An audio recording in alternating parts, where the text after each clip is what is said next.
Hello everyone, welcome back to the class. In today's class, we'll be learning about data types revisited. As seen in the first chapter, the primary data types could be of three varieties: character, integer, and float. It may seem odd to many how C programmers manage with such tiny set of data types. Fact is, the C programmers aren't really deprived. They can derive many data types from these three data types. In fact, the number of data types that can be derived in C is in principle unlimited. A C programmer can always invent whatever data type he needs. Not only this, the primary data types themselves could be of several types. For example, a character could be an unsigned character or a signed character, or an integer could be a short integer or a long integer. Sufficiently confusing, right? Well, let us take a closer look at these variations of primary data types in our today's class. To fully define a variable, one needs to mention not only its type but also its storage. In this class, we will be exploring the different storage classes and their relevance in C programming. So first going to integers, long and short. We had seen earlier that the range of an integer constant depends upon the compiler. For a 16-bit compiler like TurboC or TurboC++, the range would be from this to this. For a 32-bit compiler, the range would be from this to this. Here, a 16-bit compiler means that when it compiles a C program, it generates machine language code that is targeted towards working on a 16-bit microprocessor like Intel 8086 and 8088. As against this, a 32-bit compiler like VC++ generates machine language code that is targeted towards a 32-bit microprocessor like Intel Pentium. Note that this does not mean that a program compiled using TurboC would not work on 32-bit processor. It would run successfully, but at that time, the 32-bit processor would work as if it were a 16-bit processor. This happens because a 32-bit processor provides support for programs compiled using 16-bit compilers. If this backward compatibility support is not provided, the 16-bit program would not run on it. This is precisely what happens on the new Intel Itanium processors, which have withdrawn support for 16-bit code. Remember that out of the 2 or 4 bytes used to store an integer, the highest bit is used to store the sign of the integer. This bit is 1 if the number is negative and 0 if the number is positive. C offers a variation of integer data type that provides what are called short and long integer values. The intention of providing these variations is to provide integers with different ranges wherever possible. Though not a rule, short and long integers would usually occupy 2 or 4 bytes respectively. Each compiler can decide appropriate sizes depending on the operating system and hardware for which it is being written, subject to the following rules. Shorts are at least 2 bytes big. Longs are at least 4 bytes big. Shorts are never bigger than the integers. Integers are never bigger than the longs. This particular figure shows the sizes of different integers based upon the OS used. Long variables which hold long integers are declared using the keyword long, as in long int I, semicolon, long int abc. Long integers cause the program to run a bit slower, but the range of values that we can use is expanded tremendously. The value of a long integer typically can vary from this number to this number. More than this, you should not need unless you're taking a world census. If there are such things as longs, symmetry requires shorts as well, integers that need less space in memory and thus help speed up program execution. Short integer variables are declared as short int j, short int height. C allows the abbreviation of short int to short and of long int to long. So the declarations made here can also be written as this. Naturally, most C programmers prefer this shortcut. Sometimes we come across situations where the constant is small enough to be an integer, but still we want to give it as much storage as a long one. In such cases, we add the suffix capital L or small l at the end of the number as 23L. Next, go into integers, signed and unsigned. Sometimes we know in advance that the value stored in a given integer variable will always be positive. For example, when it is being used to count things. In such a case, we can declare the variable to be unsigned, as in unsigned int num students. With such a declaration, the range of permissible integer values will shift from the range this to 0 to 65535. Thus, declaring an integer as unsigned almost doubles the size of the largest possible value that it can otherwise take. This so happens because on declaring the integer as unsigned, the leftmost bit is now free and is not used to store the sign of the number. Note that an unsigned integer still occupies 2 bytes. Like an unsigned integer, there also exists a short unsigned integer and a long unsigned integer. By default, a short int is a signed short int and a long int is a signed long int. Next, go into characters signed and unsigned. Parallel to signed and unsigned integers, either short or long, similarly, there also exist signed and unsigned characters, both occupying 1 byte each but having different ranges. To begin with, it might appear strange as to how a character can have a sign. Consider the statement, character CH is equal to A. Hence, what gets stored in CH is the binary equivalent of ASCII value of A, that is, binary of 65. And if 65's binary can be stored, then minus 54's binary can also be stored. A signed character is same as an ordinary character and has a range from minus 128 to plus 127, whereas an unsigned character has a range from 0 to 255. Let us now see a program that illustrates this range. What output do you expect from this particular program? Possibly 291 and the character corresponding to it. Well, not really. Are you surprised? The reason is that CH has been defined as a character and a character cannot take a value bigger than plus 127. Hence, when value of CH exceeds 127, an appropriate value from the other side of the range is picked up and stored in CH. This value in our case happens to be 35. Hence, 35 and its corresponding character hashtag gets printed out. Here's another program that would make the concept clearer. This program should output ASCII values and their corresponding characters. Well, no. This is an indefinite loop. The reason is that CH has been defined as a character and a character cannot take values bigger than 127. Hence, when the value of CH is 127 and we perform CH++, it becomes minus 128 instead of plus 128. Minus 128 is less than 255, hence the condition is still satisfied. Here onwards, CH would take values like minus 127, minus 126, minus 125, so on, till minus 2, minus 1, 0, plus 1, plus 2, so on, till 127, minus 128, minus 127, and again the cycle repeats. Thus, the value of CH would keep oscillating between minus 128 to plus 127, thereby ensuring that the loop never gets terminated itself. How do you overcome this difficulty? Would declaring CH as an unsigned character solve the problem? Even this would not serve the purpose because when CH reaches a value 255, CH++ would try to make it 256, which cannot be stored in an unsigned character. Thus, the only alternative is to declare CH as an int. However, if we are bent upon writing the program using unsigned character, it can be done as shown below in this next program. The program is definitely less elegant, but workable at all the times. Next, going to floats and doubles. A float occupies 4 bytes in a memory and can range from minus 3.4 E38 to plus 3.4 E38. If this is insufficient, then C offers a double data type that occupies 8 bytes in memory and has a range from minus 1.7 E308 to plus 1.7 E308. A variable of type double can be declared as double A, population.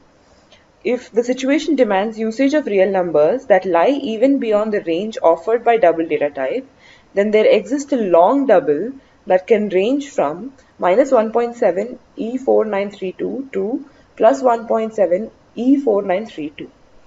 A long double occupies 10 bytes in memory. You will see that most of the times in C programming, one is required to use either characters or integers, and cases where floats, doubles, and long doubles would be used are indeed rare. Let us now write a program that puts to use all the data types that we have learned in this particular class. Go through the following program carefully, which shows how to use these different data types. Note that the format specifiers used to input and output these data types. The essence of all data types that we have learned so far has been captured in this particular table. Next, going to storage classes in C. We have already said that all needs to be said about constants, but we are not finished with variables. To fully define a variable, one needs to mention not only its type, but also its storage class. In other words, not only do all variables have a data type, they also have a storage class. We have not mentioned storage classes yet, though we have written several programs in C. We were able to get away with this because storage classes have defaults. If we don't specify the storage class of a variable in its declaration, the compiler will assume a storage class depending on the context in which the variable is used. Thus, variables have certain default storage classes. From C compiler's point of view, a variable name identifies some physical location within the computer where the string of bits representing the variable's value is stored. There are basically two kinds of locations in a computer where such a value may be kept: memory and CPU registers. It is the variable storage class that determines in which of these two locations the value is stored. Moreover, a variable storage class tells us where the variable would be stored, what will be the initial value of the variable, if initial value is not specifically assigned, what is the scope of the variable, that is, in which functions the value of the variable would be available, what is the life of the variable, that is, how long would the variable exist. There are 4 storage classes in C: automatic storage class, register storage class, static storage class, and external storage class. Let us examine these storage classes one by one. So first, going to automatic storage class. The features of a variable defined to have an automatic storage class are as specified. Storage is memory. Default initial value is an unpredictable value, which is often called a garbage value. The scope is local to the block in which the variable is defined. The life of automatic storage class is till the control remains within the block in which the variable is defined. The next following program will show how an automatic storage class variable is declared and the fact that if the variable is not initialized, it contains a garbage value. The output of this is 1211 and 221, where 1211 and 221 are garbage values of I and j. When you run this program, you may get different values since garbage values are unpredictable. So always make it a point that you initialize the automatic variables properly, otherwise you're likely to get an unexpected result. Note that the keyword for this storage class is auto and not automatic. Scope and life of an automatic variable is illustrated in the next program here. And the output for this program would be 111. This is because all printf statements occur within the outermost block in which I has been defined. It means the scope of I is local to the block in which it is defined. The moment the control comes out of the block in which the variable is defined, the variable and its value is irretrievably lost. To catch my point, go through the next program as well. Note that the compiler treats the 3 i's as totally different variables since they are defined in different blocks. Once the control comes out of the innermost block, the variable I with the value 3 is lost, and hence the I in the second printf refers to I with value 2. Similarly, when the control comes out of the next innermost block, the third printf refers to I with the value 1. Try to understand the concept of life and scope of an automatic storage class variable thoroughly before proceeding to the next storage class. Next, going to register storage class. The features of a variable defined to be register storage class are storage in CPU registers, default initial value to be a garbage value, scope is local to the block in which the variable is defined, life is till the control remains within the block in which the variable is defined. A value stored in a CPU register can always be accessed faster than one that is stored in the memory. Therefore, if a variable is used at many places in a program, it is better to declare its storage class as register. A good example of frequently used variables is loop counters. We can name their storage classes as register. Here, in this program, even though we have declared the storage class of I as register, we cannot say for sure that the value of I would be stored in CPU register. Why? Because the number of CPU registers are limited and they may be busy doing some other task. What happens in such an event? The variable works as if its storage class is auto. Not every type of variable can be stored in CPU register. For example, if the microprocessor has 16-bit registers, then they cannot hold a float value or a double value, which requires 4 and 8 bytes respectively. However, if you use the register storage class for a float and a double, you won't get any error messages. All that would happen is the compiler would treat the variables to be of auto storage class. Next, going to static storage class. The features of variable defined to have a static storage class are the storage being memory, default initial value to be 0, scope is the local to the block in which the variable is defined, and life is value of the variables persists between different function cells. Compare the two programs and the outputs that are given in this particular figure and try to understand the difference between automatic and static storage classes. The programs here consist of two functions, main and increment. The function increment gets called from main thrice. Each time it increments the value of I and prints it. The only difference in the two programs is that one uses an auto storage class for variable I, whereas the other uses static storage class. Like auto variables, static variables are also local to the block in which they are declared. The difference between them is that static variables don't disappear when the function is no longer active. Their values persist. If the control comes back to the same function again, the static variables have the same values they had last time around. In the given example, when the variable I is auto, each time increment is called, it is reinitialized to 1. When the function terminates, I vanishes and its new value of 2 is lost. The result, no matter how many times we call increment, I is initialized to 1 every time. On the other hand, if I is static, it is initialized to 1 only once. It is never initialized again. During the first call to increment, I is incremented to 2. Because I is static, this value persists. The next time increment is called, I is not reinitialized to 1. On the contrary, its old value 2 is still available. This current value of I, that is 2, gets printed and then I is equal to I plus 1 adds 1 to I to get a value of 3. When increment is called the third time, the current value of I, that is 3, gets printed and once again I is incremented. In short, if the storage class is static, then the statement static int I is equal to 1 is executed only once, irrespective of how many times the same function is called. Consider one more program. Here, we are returning the address of k from fun and collecting it in j. Thus, j becomes a pointer to k. Then, using this pointer, we are printing the value of k. This correctly prints out 35. Now, try calling any function immediately after the call to fun. This time, printf prints a garbage value. Why does this happen? In the first case, when the control returned from fun through k went dead, it was still left on the stack. We then access this value using its address that was collected in j. But when we proceed the call to printf by a call to any other function, the stack is now changed. Hence, we get the garbage value. If we want to get the correct value each time, then we must declare k as static. By doing this, when the control returns from fun, k would not die. All this having been said, a word of advice. Avoid using static variables unless you really need them, because their values are kept in memory when the variables are not active, which means they take up space in memory that could otherwise be used by other variables. So next, going to external storage class.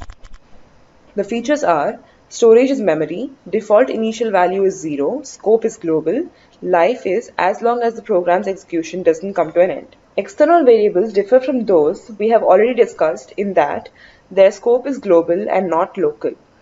External variables are declared outside all functions, yet are available to all functions that care to use them. Here is an example to illustrate this fact. As is obvious from the given output, the value of I is available to the functions increment and decrement since I has been declared outside all the functions. Look at the following program as well. Here, x and y both are global variables. Since both of them have been defined outside all the functions, both enjoy external storage class. Note the difference between the following. Extern int y and int y is equal to 31. Here, the first statement is a declaration, whereas the second statement is a definition. When we declare a variable, no space is reserved for it. Whereas when we define it, space gets reserved for it in memory. We had to declare y since it is being used in printf before its definition is encountered. There were no need to declare x since its definition is done before its usage.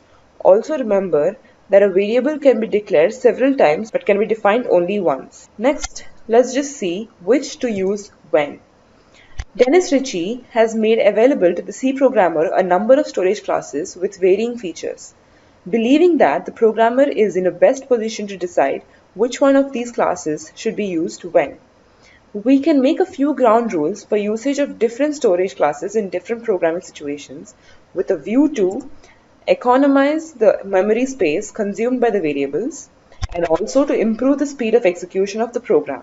The rules are: use static storage class only if you want the value of a variable to persist between different function calls. Use register storage class for only those variables that are being used very often in a program. Reason is there are very few CPU registers at our disposal and many of them might be busy doing something else. Make careful utilization of the scarce resources. A typical application of register storage class is loop counters, which get used a number of times in a program. Use extern storage class for only those variables that are being used for almost all functions in a program. This would avoid unnecessary passing of these variables as arguments when making a function call. Declaring all the variables as extern would amount to a lot of wastage of memory space because these variables would remain active throughout the life of the program. If you don't have any of the express needs mentioned above, then use the auto storage class. In fact, most of the times we end up using the auto variables because often it so happens that once we have used the variables in a function, we don't mind losing them. So let's summarize what we have learned in today's class. We can use different variations of primary data types, namely signed, unsigned character, long and short integer, float, double, and long double. There are different format specifications for all these data types when they are used in scanf and printf functions. The maximum value a variable can hold depends upon the number of bytes it occupies in a memory. By default, all variables are signed. We can declare a variable as unsigned to accommodate greater value without increasing the bytes occupied. We can make use of proper storage classes like auto, register, static, and extern to control 4 properties of the variable: storage, default initial value, scope, and life. So with that, we've come to the end of our today's class. Thank you.